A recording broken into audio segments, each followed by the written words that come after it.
Welcome to the Sharp Angles Props and DFS show. I'm your host, Tod Burros, and I am joined by my partner, Ryan McCrystal, as we head to an interesting week in the NFL where we have no more buys and we also get a 3-game Saturday slate. Ryan has his props ready to share, and I will focus on some early thoughts on the DK main slate on Sunday. But before we dive into today's episode, we want to remind you that you can get access to all our fantasy content, including insights, props, worksheets, and more, by taking advantage of our fantasy packages available on the Sharp Football website. Right now, we're running a special offer for listeners, code ANGLES, for 15% off any fantasy package. The 15% discount also extends to every package site-wide. Check it out in the podcast description or use the code ANGLES during checkout on the purchase page of the Sharp Football website. Also, if you could please subscribe and give thumbs up on our YouTube channel. If you are watching and if you are listening, like and review our podcast, we would very much appreciate it as always. And now, welcome back, Ryan McCrystal. How are you, Ryan? Doing well. How you doing, Todd? I am outstanding. Oh, wait, no, I'm in sitting. Anyway, either way, we are ready for bad puns, good props, and random DFS talk, as we always are. How did we do? You were on such a hot streak. How did we do last week? Yeah, we were hot going into the last week. Didn't stay as hot, but we went 2-2. So we're 43-30 on the year. That's a solid 59% win percentage. So as long as we can close out these last couple of weeks, it looks like we're going to have a pretty strong year this season. That's awesome. And I'm looking forward to going over tonight's Thursday night game between the it's another, at least, Ryan, it's a bad Thursday night game, but at least it's an evenly matched bad Thursday night game. Josh Jacobs is out, breaking the hearts of some best ball and season-long players, opening up Zamir White.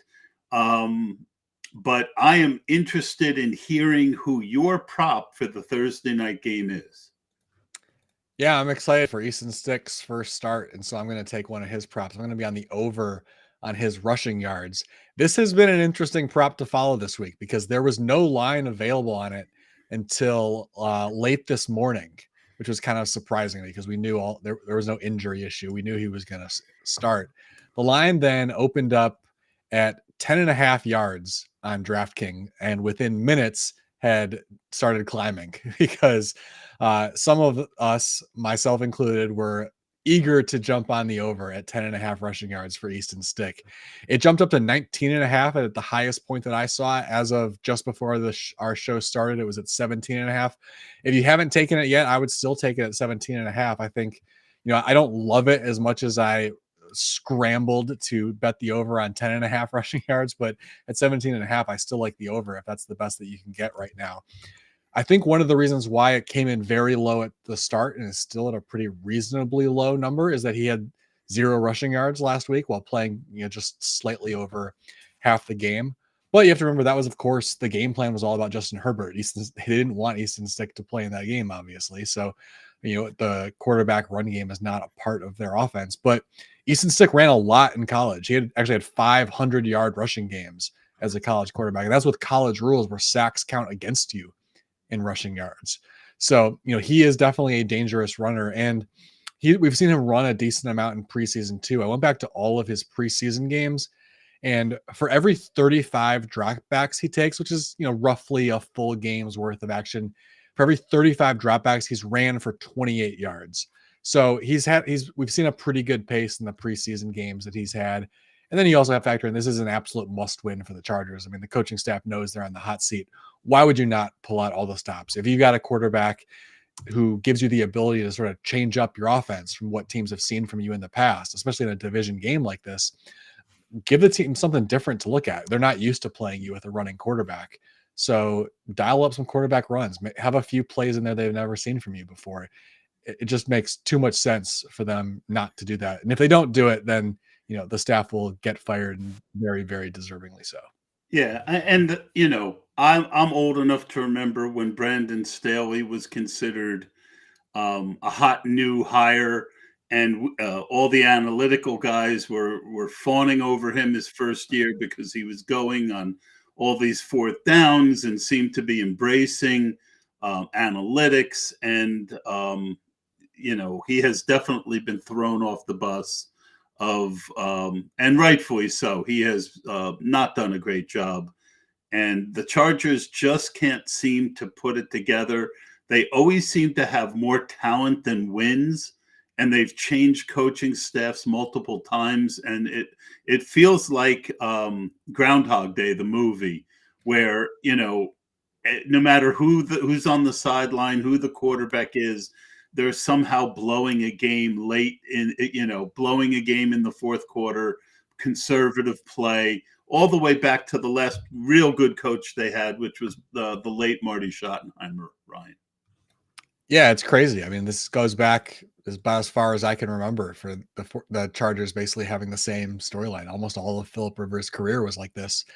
It seems like Herbert is, at least so far, mirroring the career of Rivers pretty closely, having really talented teams. He hasn't quite had the peak that Rivers had a few times. Obviously, they had a few really great regular seasons there with Rivers, but that could certainly Herbert is obviously talented enough to do that as well. Hopefully they can push through and surpass Rivers' postseason success at some point.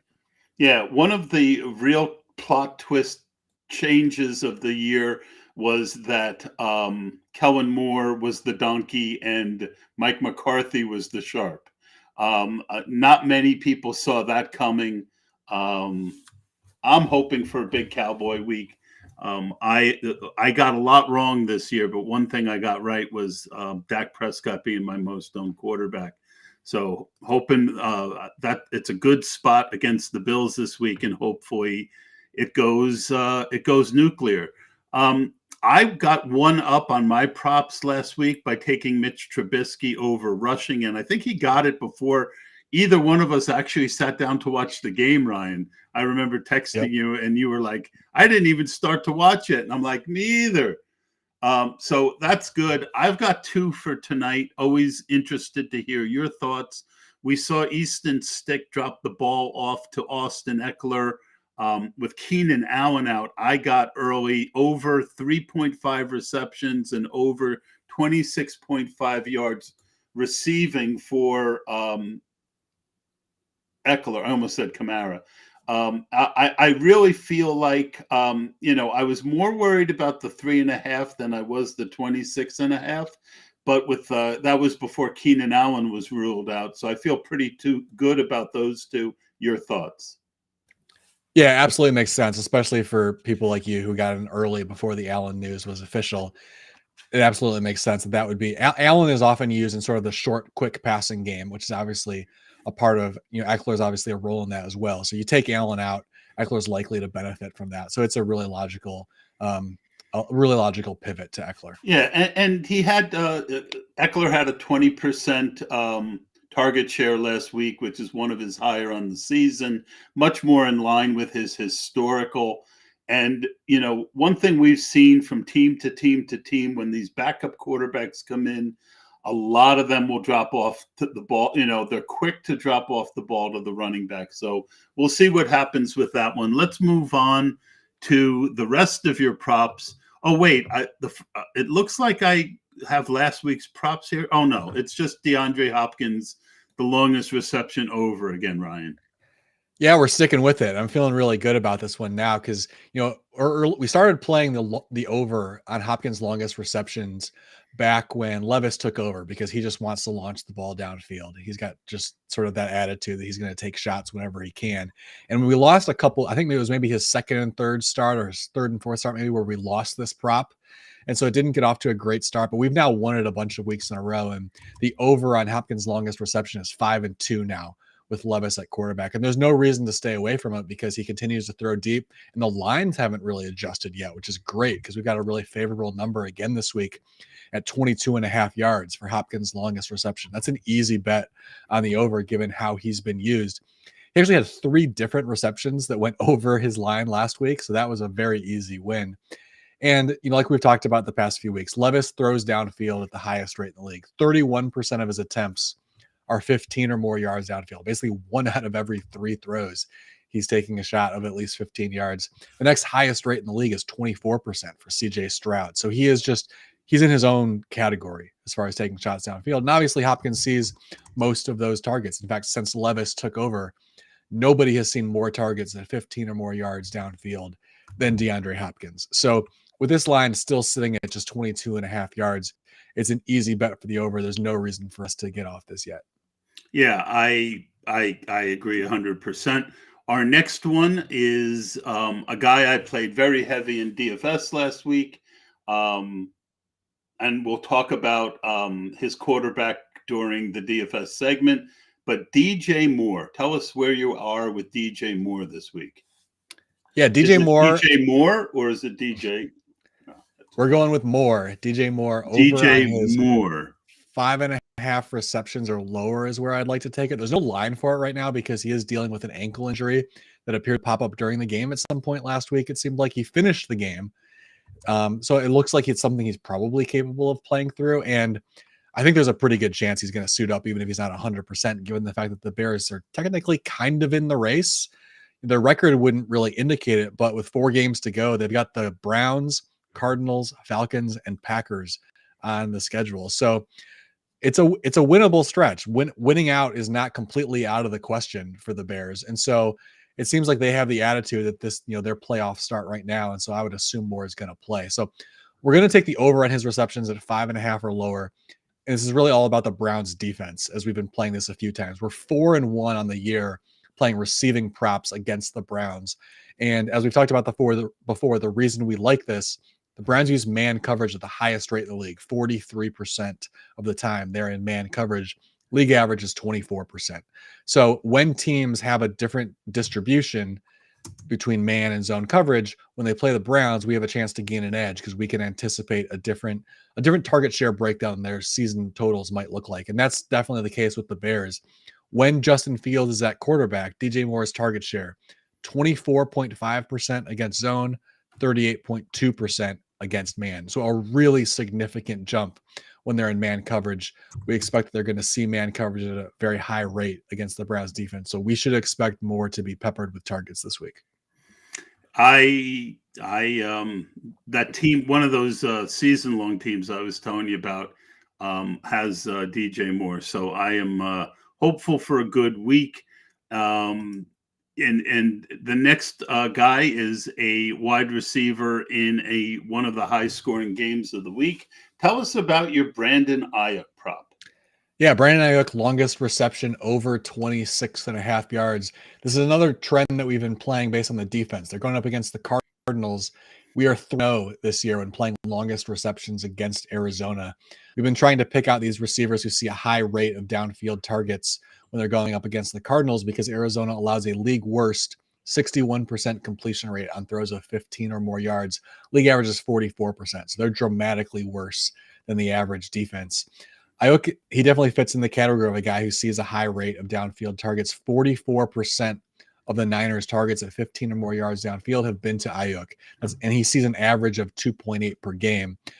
Playing a defense like Arizona, also, you would certainly expect good reason that he would get even more than that. So really high probability that he makes at least one catch on a downfield throw this week. And, obviously he's also a weapon after the catch. So it doesn't even need to be, a 30-yard bomb or something like that. If he catches a pass at 15 or 20 yards downfield, obviously he's the type of receiver that often turns that into a much bigger play, as he did the last time they played when he hit the over on this prop with a 42-yard reception. So Aiyuk's longest reception over 26.5 yards this week.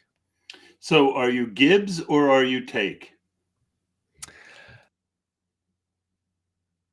Rush over 13.5 yards. I think we haven't played as a ton this year, but I think it's going down the stretch. It's probably going to become one of these matchup proof props that we're going to go back to every week, unless the line really dramatically shifts on us. But this line is available at 13.5 yards. And to me, that feels like a really obvious over because this week now we have the combination of a strong trend with Gibbs hitting this prop and a really favorable matchup. We played it last week and we won. And like I said, I think we're going to continue to come back to it because over his last 9 games, he's had a run of 20 or more yards 7 times. And this prop almost, like I said, it's only at 13.5 this week. So we're not even approaching that 20 mark, but we almost never see it go above 20 yards. If you listen to the pod last year, we talked about Nick Chubb every week. He was his longest rush was one that we went back to time and time again. And he was consistently going over 20 yards. And I believe there was only 1 week last year where they actually bumped the line up above 20 yards. It's just sort of a threshold that never gets crossed in this prop. So when you have a running back who's consistently hitting it, you almost have to play the over regardless of the matchup. But in this case, we do have a good matchup. They're going up against the Broncos. Denver's allowing 15 or more yards on 8.1% of running back carries. That's a second highest rate in the league. They also give up 3 or more yards before contact on 31% of carries. That's the worst rate in the league. So a really favorable defense for an explosive running back like Gibbs. When he gets 3 or more yards before contact, he turns that into at least 15 yards on 24% of his carries. So against a favorable defense like this, it's a really obvious over. I would have bet this line much higher than the 13.5. So this might be my favorite of the week. Awesome. I love that one as well. Let's get to your last one. I'm not sure this guy is going to play. Have you heard any recent news on Devin Aguilar? Yeah, unfortunately, this is another injury one. But in case he does play, I'm going to take the over on his longest rush. And obviously, because of the injury factor, there's no line on it yet. But I would take it at 15.5 yards or lower. I think it's worth talking about because even though we think he might not play, because this could also be a prop that we continue to play down the stretch based on how he's performing. We might also, if he does play, we might get a lower line partially because of the Jets' defensive reputation.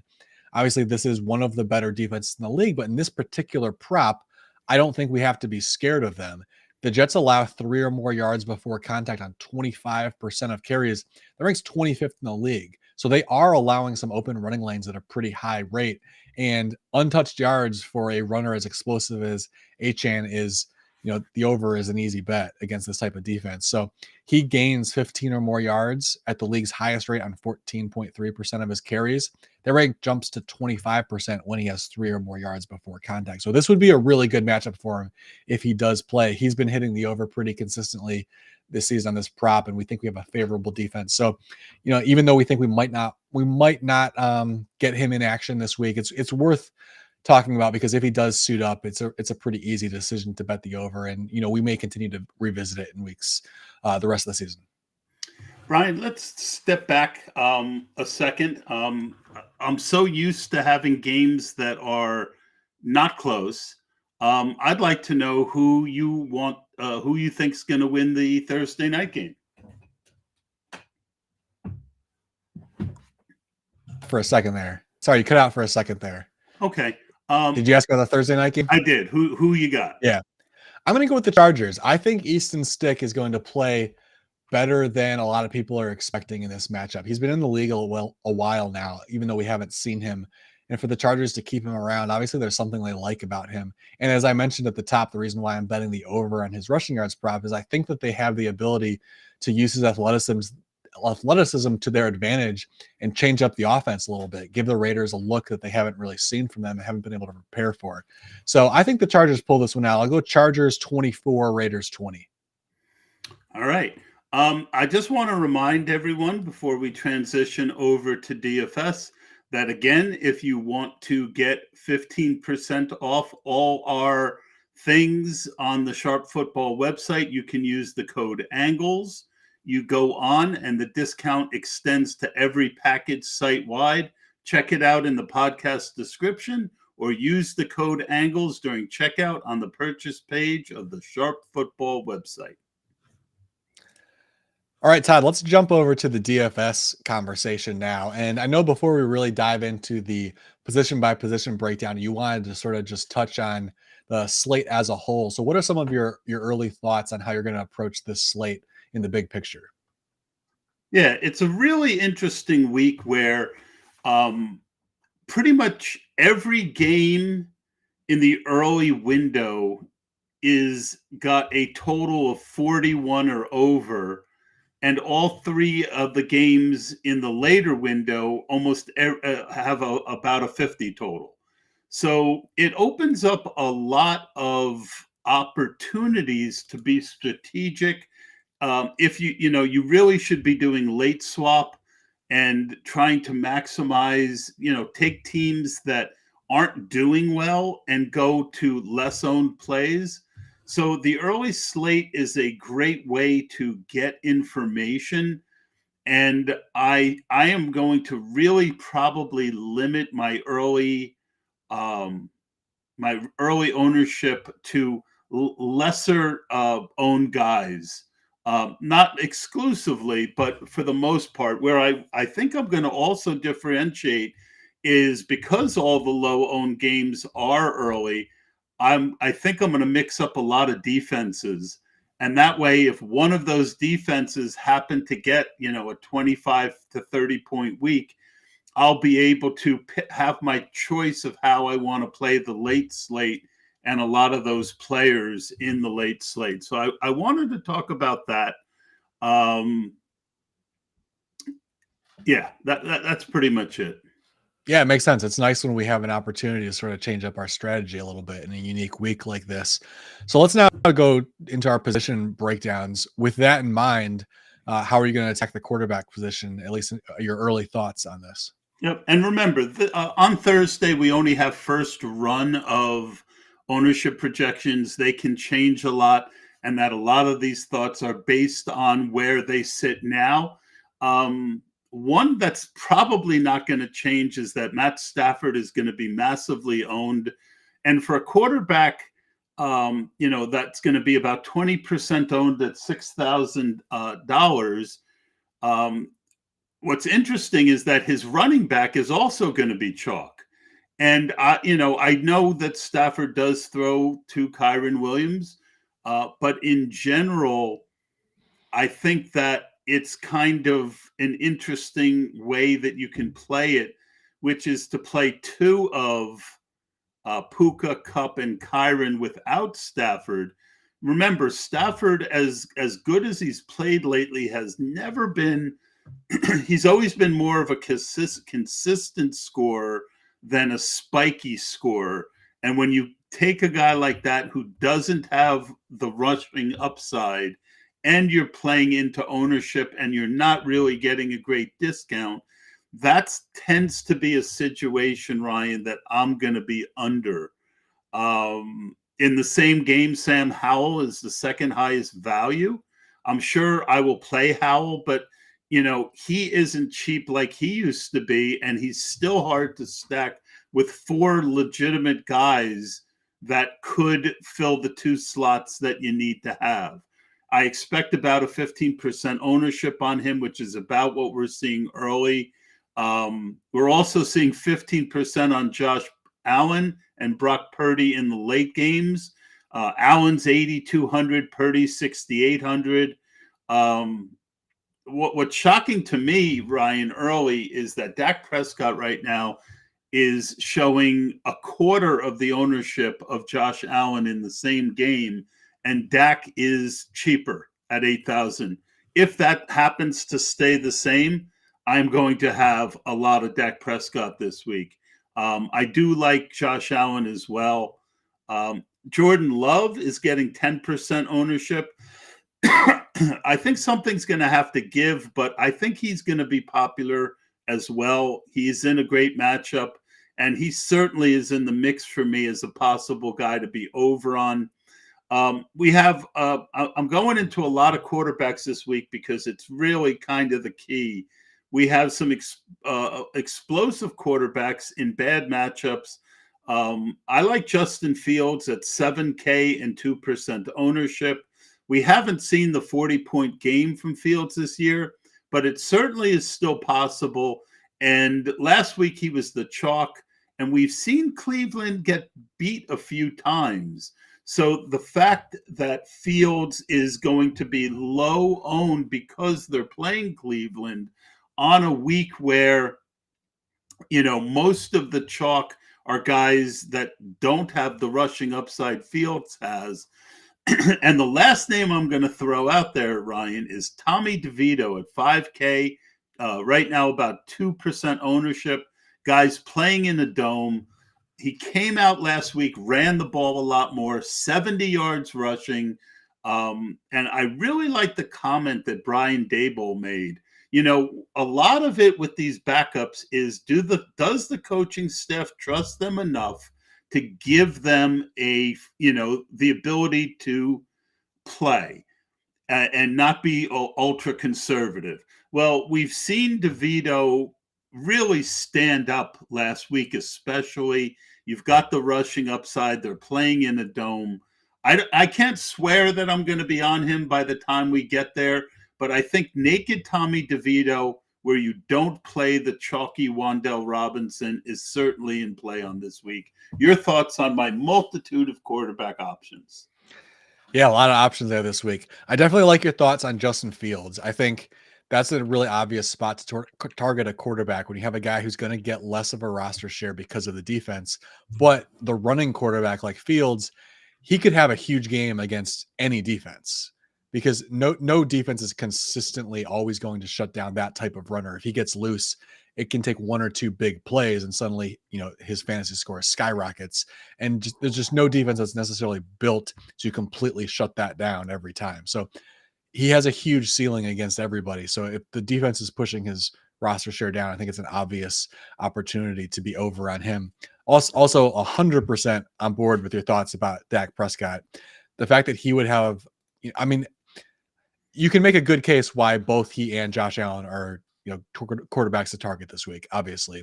But with Prescott having the lower salary and the lower roster share, to me, that is the obviously better option for us. Yeah, I don't know that it'll hold at that. Again, these are early, but the only opinion, if they're both at 10, let's say right now Allen's at 15 and Dak's at 14, and that's 19 total. There's a chance I might go 40% either way on this game of my 200 lineups. And if I'm doing 200 and Dak's at 4%, well, I might go 30 Dak and 10 Josh Allen. If it gets closer to 10 and 10, then I'm more likely to be 20 and 20 on the two guys. Yeah, that completely makes sense as a way to approach that and just adjust based on where the roster share breakdown falls.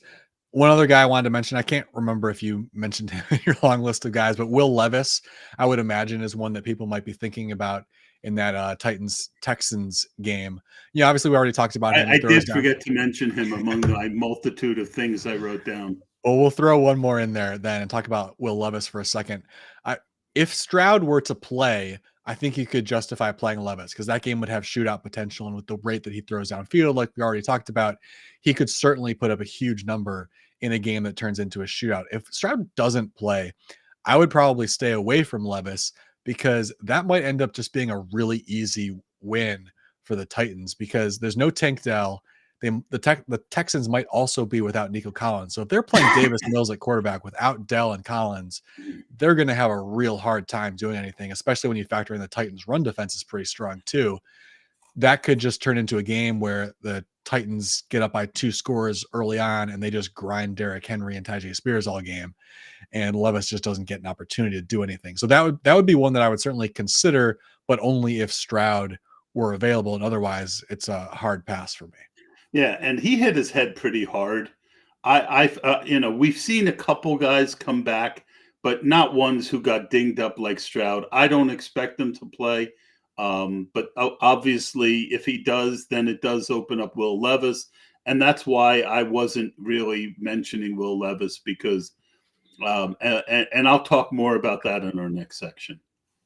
For sure. All right, let's jump over to the running backs. We got a few big names who are looking very chalky this week. So what's your early read on the running back situation?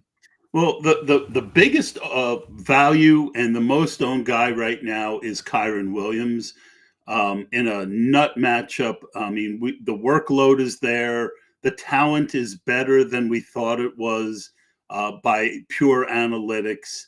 And CMC and Zeke are right behind him. all three of them have really high ownerships out of the gate, 30 to 40%. They're all good plays, but to me, I'm not playing 30% on Zeke at 30% or higher. That to me is a pretty easy fade. I'm willing to go down on that one. Alvin Kamara is showing about 10%. He's also a really good value. I kind of like a mini stack with naked Tommy DeVito and Alvin Kamara. And because this is a week, and we're going to, I didn't mention it during the quarterback segment, but they're really, and we'll get into it more during the wide receiver section, because that's where we're seeing ownership kind of make up for what I'm about to say, which is right now there's not any values. There's no, like a couple weeks, the last 2 weeks we had Zach Moss at really good pricing and everyone wanted to pay him. And CEH was at 4,200 last week. We had ways to get expensive players in our lineup. We don't have that right now. And so, it's really not a lot in that way. So as far as running back goes, Bijan, great matchup, 6,800. I like him. I like Barkley in the same game. I think you could possibly play Barkley and DeVito together to be unique, but you don't need DeVito to play Barkley. Barkley's salary is 7,300, huge workload in a dome. I like him. My favorite play of the week right now is the King, Derrick Henry, and for all the reasons that you covered in what you were saying. Right now, he is just not showing ownership at 6,900.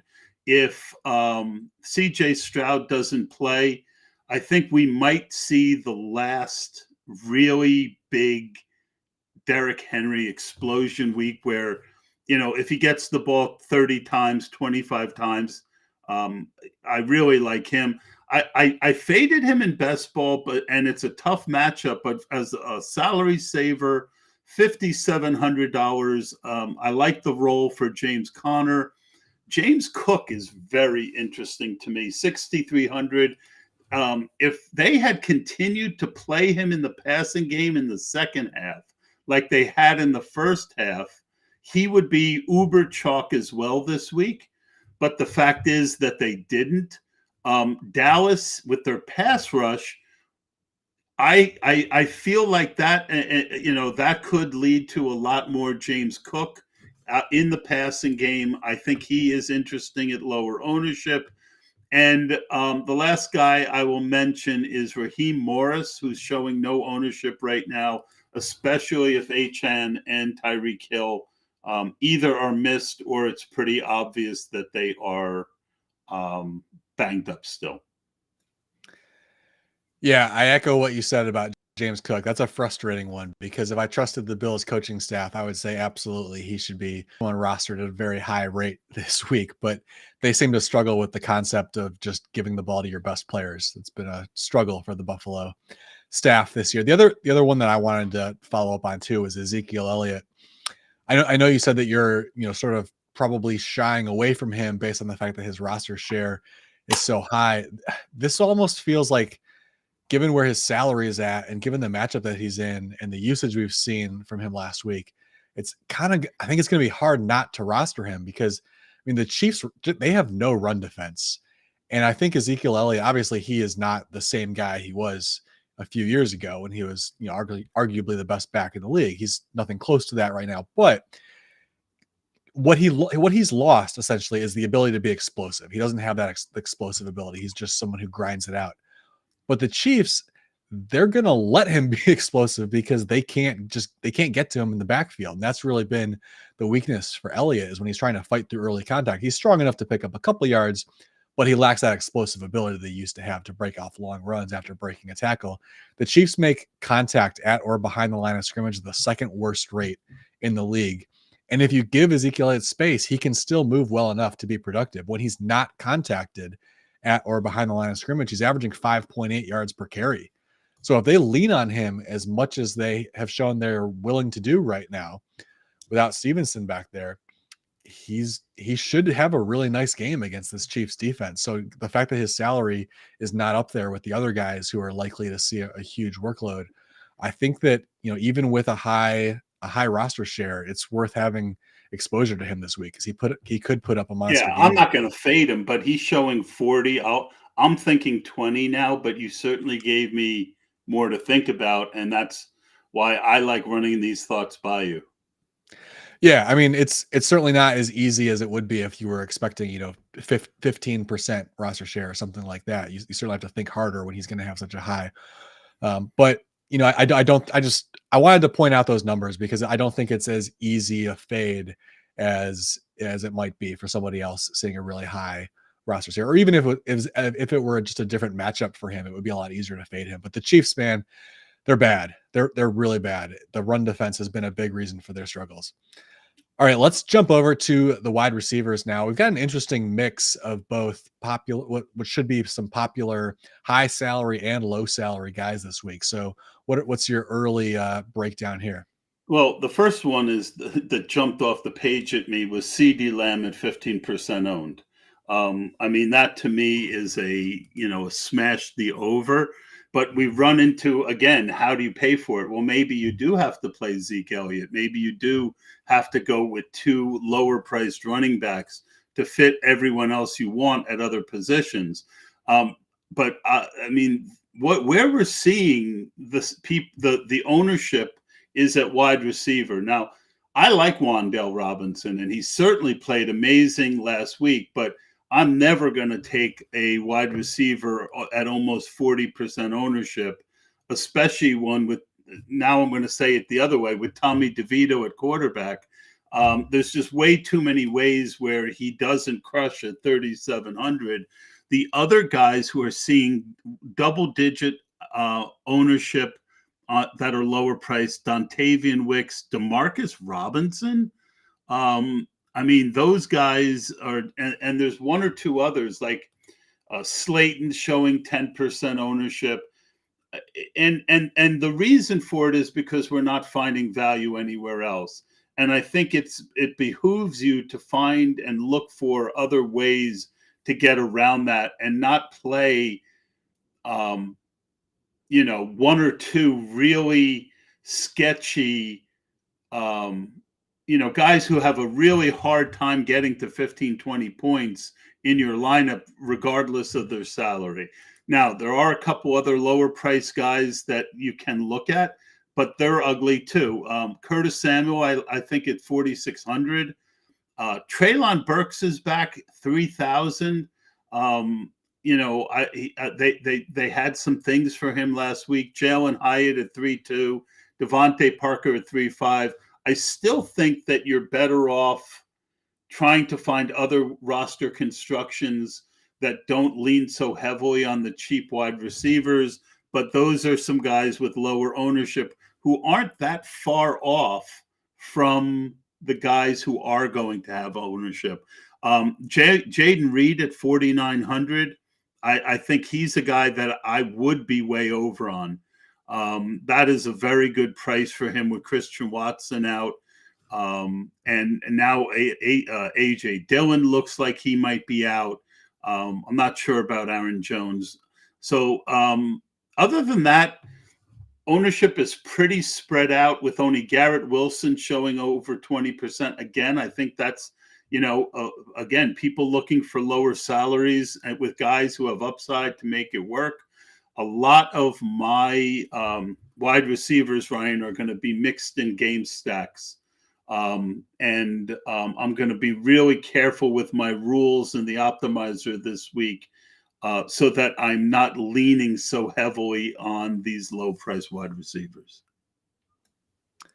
Yeah, I agree with what you were saying about Jaden Reed. If he plays and Dillon and or Jones are out, that's definitely an option. I will say, though, the Packers, guys who were limited at practice on Thursday and are currently questionable. Here's the list. Dontavian Wicks, Jaden Reed, A.J. Dillon, Aaron Jones, Christian Watson, and, of course, Luke Musgrave is also out, as he has been the past couple weeks. Their offense is getting hammered by injuries right now. So keep a close eye on that. But someone like Reed, if Reed does suit up, because he has the ability to stretch the field, a little inconsistent as a guy who stretches the field, but also productive on the shorter throws and after the catch. If they're missing some of these guys, he's a guy that can benefit from almost anybody being out. So if he does suit up, I like where your head's at with that one for sure. The other one you mentioned that I wanted to just touch on was Treylon Burks. The salary is enticing. They obviously would love for him to get more involved in the game. Being a former first-round pick, they'd love to get some return on that investment. The thing is, the way Levis is playing, like we talked about, how he wants to throw downfield all the time, that's just not Treylon Burks' strength. It wasn't in college at all. He's the type of guy who is a running back with the ball in his hands, and you've got to get him the ball in short throws. And so he's not a great pairing with Will Levis. If this is going to be their long-term quarterback, Burks is probably not the guy who's going to excel in that offense. He only has 2 catches at 15 or more yards downfield this year. He does get some opportunities because Levis will throw it to anybody downfield. So you could, just throw a dart blindfolded and take a chance on him. But I think if you wanted to go for a cheap Titans receiver, Chris Moore or Nick Westbrook-Ikini are probably a little more reliable at just a slightly higher salary. Even with Burks back last week, Chris Moore was still on the field at a pretty similar rate. So, and he's seen a lot of downfield targets, or at least a very high percentage of downfield targets. When he does see the ball, he's a weapon down the field. So if you wanted to dip into the Titans offense, I would go that direction instead of Burks. Yeah, fair point. All right, let's wrap things up with the tight end position. Always a tough one. What are you thinking this week? Well, right now, and with those injuries, I'm going to skip right to Tucker Kraft. He's at 3,000, showing 17% ownership. I didn't get to see the game last week, but I did kind of like him coming out. But it's hard, again, for me to play a chalky, cheap guy. But let's see how things go. The other chalky guy is Trey McBride, who's back after bye. At 5,200, he isn't exactly salary savings anymore, and he's showing 30% ownership. I think some of the ownership somewhere is going to have to give. I love the player, but at this ownership, I might leverage him with a low-owned wide receiver on the Cardinals. I'd have to look more into the salaries on those guys, see if Wilson is back. It's going to be hard for me. It's going to really be hard to play Trey McBride at ownership. I think then you're really locking yourself into one, if not two, of those $3,000 wide receivers, which is not how I want to play the slate. So as much as I would like to play Trey McBride, I don't think I will. Chig Okonkwo is another guy with ownership, and that's also a tough click for me after his disappointing season. One guy who's not showing ownership, but he played really good last week, is Davis Allen of the Rams. 5% ownership, 3,300. But my favorite right now, I think, is Kyle Pitts at 4,000 and 4% ownership. We're finally seeing Arthur Smith open up the passing off part of that offense. Pitts is also looking a little bit healthier. And at 4% ownership, I think he's interesting. But my favorite two I've saved for last, Brevin Jordan at 3,100. We've seen this time and time again with backups. When they get in the game, they tend to throw to the guy that they see every day in practice. And Brevin Jordan and Davis have been, backups this year. They also have a history together from the last couple years. So I really like Brevin Jordan at 3,100. And my favorite play of the week, it's not cheap, but his salary is right near McBride. Jake Ferguson, lower, he's not quite the play that McBride is, but at a quarter of the ownership, I will take Ferguson as part of the game of the week. That's my thoughts at tight end. Yeah, definitely with you on Jake Ferguson. That's a good matchup for him. The Bills are one of these defenses that plays a pretty high rate of too high coverage, which obviously benefits a lot of tight ends, opening up the middle of the field. He sees an 18% target share against too high coverage, 13% against single high. So the matchup, not only is it a higher scoring game, but the matchup shapes up to be a game where he potentially sees more targets than usual.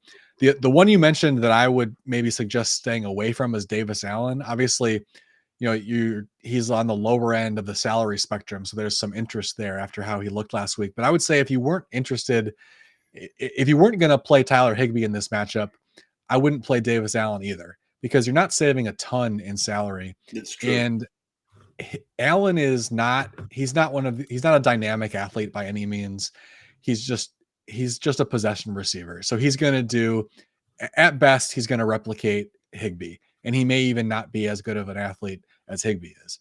So I don't see a huge upside there. He's not one of these young tight ends that, is really raw and is, figuring out how to use his athleticism at the position. That's not him. He's a standard inline blocking tight end with enough athleticism to be a productive possession receiver, but there's no huge breakout game ceiling for him. I don't think. He is at best replicating what Higbee does at a slightly lower salary. So that's not one that I would have a ton of interest in.